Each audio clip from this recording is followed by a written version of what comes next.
Ka Khalsa, Waheguru Ji Ki Fateh. Welcome to another episode of RajoanaTV. Today we're going to discuss somebody called Jagdish Tytler. Now, Jagdish Tytler has been quite prominent in both the Sikh and the international media. It's because he's leading an official delegation from India as part of the Olympic team, the Indian Olympic team, which means he'll be flying over to the UK. Now, this has caused a lot of uproar, and mainly because Jagdish Tytler is seen as somebody who is a human rights violator, who's a human rights abuser. But I think we use these terms quite loosely, and we use them too commonly because they're quite synonymous with other things that have happened around the world. But I think to get a real flavour of what this guy is, it's useful to discuss what he's actually done, what he's been responsible for. Now, just to give a little background now, a lot of the background you can get from previous episodes of RajoanaTV. But it's suffice to say that, it's common knowledge that the Sikhs led a human and civil rights movement during the 1980s. And for asking for certain human rights, they were treated worse than animals. And our holy Harmandir Sahib, our holy sacred Harmandir Sahib, was attacked by the full force of the Indian Army in the course of a week, where 4,000-5,000 people of ours, Sikh people, perished. And Harmandir Sahib was reduced to rubble. Now, this was a mass attack on a civilian population and a sacred city. For doing this, it obviously hurt much of the sentiments of the Sikhs. Ahmad Shah Abdali, back in our history, Masarangar, these are all people who have attacked the heart of our Sikh community, which is Harmandir Sahib. And they do this for a reason, is to strike at our psyche, our consciousness, and more importantly, at our heart. Indira Gandhi done exactly the same. To attack the heart of the Sikhs, to defame them, to take away their dignity, to take away their honour. She done exactly that. She attacked Harmandir Sahib. But like history shows, there's always a price to pay. And Sikhs aren't the type of people who go around killing innocent people. They'll go to the person at the top, the person who's ordered the crime. Indira Gandhi ordered that crime. And for that, Bhai Satwan Singh and Bhai Byan Singh, according to Guru Nanak Dev Ji's philosophy, had brought her to justice. But for doing that, there was a massive, massive price to pay. Now, the price was that the Indian establishment were working against the Sikhs anyway, but here lay a perfect opportunity to go and get their blood with the help of the army, the police, and the local people. Even the 2011 Wiki cable leaks revealed that the United States of America were convinced that the Indian establishment, ruled by the National Congress Party, were convinced that they used the death of Indira Gandhi to kill Sikhs on a mass scale and use this as an opportunity to execute their hatred for the Sikh community. Now, this shouldn't really come as a surprise. The Prime Minister at the time, Rajiv Gandhi, said that when a big tree falls, the earth shakes. And what he meant by this was that the big tree, Indira Gandhi, has fallen. Now the earth needs to shake with the dead bodies of Sikhs. And this was said by the Prime Minister of the country at the time. Even prominent people like Amitabh Bachchan were heard shouting, "Blood for blood." The splashes of Indira Gandhi's blood should reach the homes of the Sikhs. Now, these are politicians, these are prime ministers, these are top actors calling for Sikh blood. Now, imagine living in a time like that, when the prime minister and the celebrities around you, and the politicians, the people who you think are there to protect you, are suddenly hinting in the international media without any regard for them looking like, human rights abusers, calling for the blood of your people. So all these people are put in place, and for a whole week, Delhi is turned into a killing field of the Sikh community. And it's done in such a horrifying way that it brings shivers down your spine. Now, there's certain accounts, and I'm just going to narrate an account which I heard about. And I heard this mother talking, and the way she was describing it, it was unbelievable. She was sitting in her home on the day. She was oblivious to what was happening. They were oblivious to what was happening even in Punjab. Half of them didn't even know who Sant Pindrawali was. That's how bad the Indian media was at the time. So Indira Gandhi is shot dead, and they're in their homes. They're just as shocked as everybody else. And all of a sudden, you have mobs rampaging across the streets saying, Sardara ka Gadar. They're calling Khoon for Khoon, Khoon ka Badla Khoon. And they're going into homes, and this one woman sitting in her house, she's got her 3 sons with her. One was 18 years old, one was 15, and the other one was less than 10. Her husband was there, and her brothers. These mobs come into her home, they take her husband out, and they start beating her husband with iron rods. While they're beating her husband with the iron rods, her 2 elder sons, and put yourself in that situation, somebody's dragged your dad out for no apparent reason, and they're beating him across the head, they've taken his turban off, they're about to pour petrol over him to set him on fire. Your reaction is to run out and save your dad. And this is what these 2 sons tried to do. They ran out, tried to save him, but they were pulled back by the rest of the mob. They watched as petrol was poured all over their dad's body. Someone lights a match. He's set on fire. And then he's poked with sticks to say the Sardar is doing Bhangra. These 2 sons then are beaten mercilessly with these iron rods. This mother runs out to try and stop them getting beaten even more. She goes to the extent of saying, just beat them, don't kill them. That's how bad the situation was. They didn't listen to her. In front of her, they pour petrol over both those 2 boys and set them on fire. They then turn towards the woman, and they don't see a woman there. They see a Sikh animal, and they treat her like that. Turn by turn, each one of them rape her. Now there's about 18 in this mob. Each one of them raped this woman. Some of them were young enough to be her sons. And after all this has happened, they strip her body naked and they burn her clothes. They burn her clothes so that she has nothing on her. Even if she has to walk down the road, she has to walk down naked. And she thinks her ordeal is over. Her little son went and hid in the house.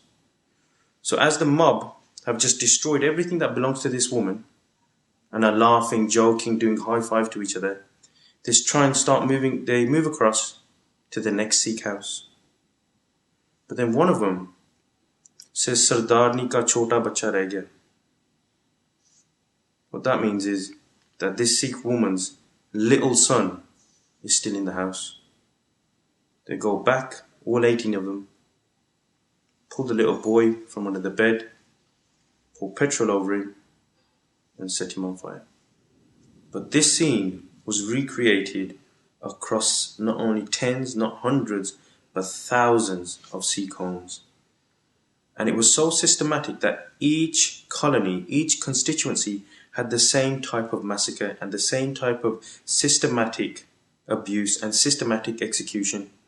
A local mob, led by politicians like Jagdish Tytler, Sajjan Kumar, would come in with mobs who would have the same length of iron rod, the same type of kerosene, and they'd go into each house and do to that house the scene that I've just described.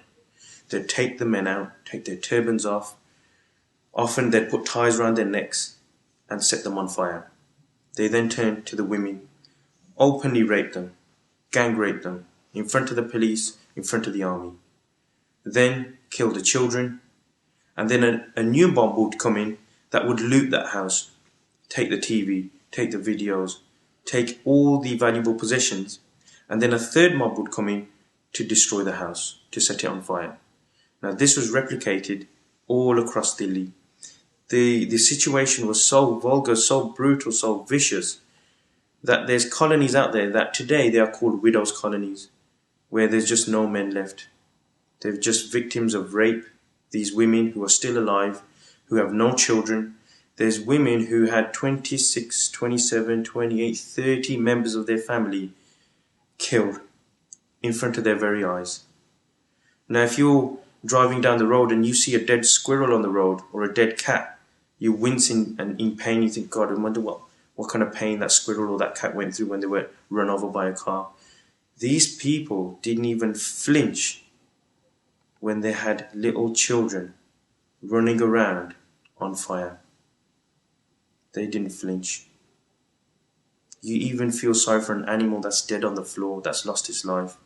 They were laughing, distributing whiskey, eating, high-fiving each other, when these men, women and children were being reduced to ashes. There was nothing left of them. These women couldn't even give their family members a funeral because they were just piles of ashes. This is what Delhi was. Some people call it the Delhi riots. A riot suggests two parties fighting with each other. This was no riot.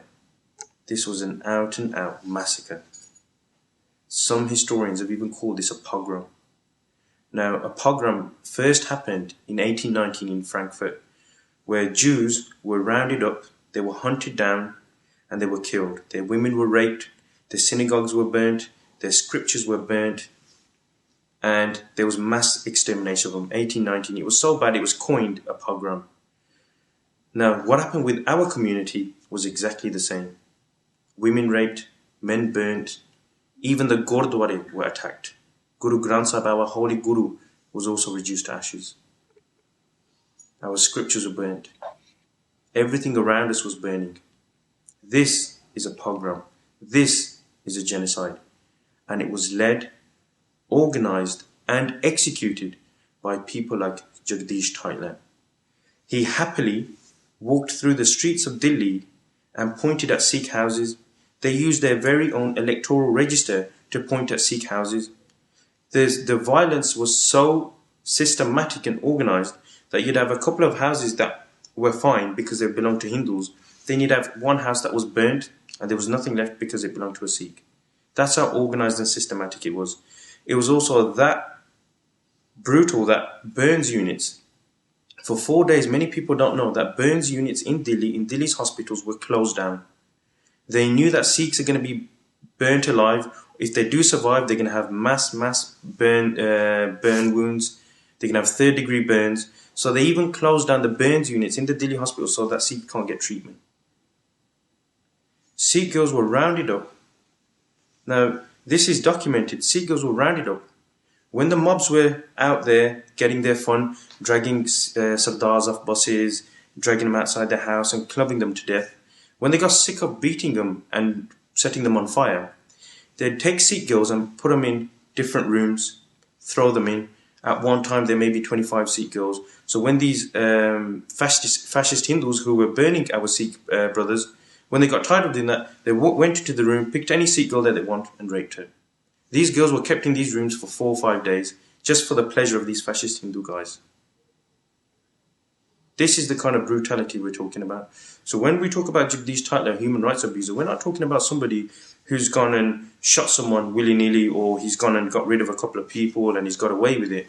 We're talking about someone who's been complicit, who's actively been involved in the massacre of 4,000 innocent people, openly in the streets of Delhi. And why could he do this openly in the streets of Delhi? Because he was supported from the very top. From Rajiv Gandhi to President Gill to all the high-ranking Congress party leaders, to the police officers, to the army. Sikhs in Delhi had nowhere to turn. And they were, for 1 week, they were cordoned off from the rest of the world, and hell was unleashed on their life. Yet to this day, even though there's so many eyewitnesses who have pointed at people like Jagdish Tytler saying, I saw him lead the mobs, I saw him with a piece of paper saying, that's a Sikh house, that's a Sikh house, why haven't you killed any more Sikh men, this is nothing. Sajjan Kumar has probably killed double this amount, you guys need to get your act together. They heard him say these things, yet nothing's ever been done about him. And on the contrary, just to rub salt in our wounds, people like Jagdish Tytler, who killed so many of our people, not only was nothing happened to him, he wasn't indicted, he wasn't sent to prison, he wasn't sent to court, he actually became a union minister after these attacks. This is what happens to somebody who kills so many innocent Sikhs. This is how they are rewarded. You've got hundreds and thousands of eyewitness accounts to say Jagdish Tytler, Sajjan Kumar has done this to me. They've gotten rid of all of my family members. I'm dead now. I've got nothing to live for. The only thing I can live for is to try and get justice for all those people in my family who have perished. Yet the Indian government, rather than put this person behind bars, has made him a union minister. Then they have the nerve to want to hang people like Bhai Balwant Singh Rajwana, to hang people like Davinder Pal Singh Pullar, to hang people like Bhai Hawara. These people have been accused of killing one person. There are no eyewitnesses in their cases. Yet they're going to be hung and executed because they are Sikh. Whereas somebody called Jagdish Tytler, who's been responsible for the mass killings and turning Delhi into a graveyard, he's made a union minister. And to rub salt in our wounds even more, he's been put as part of the official Olympic delegation team to come to the UK. So we need to look at these kind of people and highlight them. It's not just the fact that he's coming to the Olympics. It's a great excuse to highlight this guy because this happened in '84. We need to be vigilant of these people. We need to highlight them. We need to make sure we bring them to justice. Just like the Jews, they brought their war criminals to the International Tribunal and tried them under international law. We will try Jagdish Tytler. And whether it's in this life or his next life, he will be sent to a Sikh court. So this is a message to Jagdish Tytler as well. We've been told that our videos are going to India. Politicians are watching them. Many of our enemies are watching them. Enemies of human rights and civil rights. And I'm sure he may watch this video. And this is a message to Jagdish Tytler that it doesn't matter how many years pass, how many years lapse. In this life or the next, you will be standing in a Sikh court. And we will get justice from you. I talk about Sikh courts because often we get embroiled into UK and Western laws and Western protection. And we do have to appeal to their conscience. I mean, if this guy is coming to the Olympics, we need to be vigilant. We need to be active in stopping this. So what you can do is there's a website called www.writetothem.com. You put your postcode in and then your MP will come. Your MP's details will come onto there. And you can write a letter to him and send it straight away to say, we need your support in supporting human rights and stopping human rights abusers from entering the UK. So you put Jagdish Tytler's name, what he's done, and send that off to your MP. But then I talk about Sikh courts is because we will only get justice from Sikh courts. We'll only get justice from ourselves because even in the time of the Olympics, which should be a nice jubilant time for everyone, a time for unity, this guy's thrown in our face. And the British, the UK, they've got laws now in place. Before they weren't there, laws were that people would only be banned from the UK if they were a threat to national security. But Nick Clegg has introduced new laws into Parliament that say anybody who's accused of human rights abuse, as long as there is credible evidence, then that person will be refused entry. So even if they're not a threat to national security, if they've done stuff in their own countries where they've abused people or they've abused humans and civil rights, then they will be given a ban in the UK.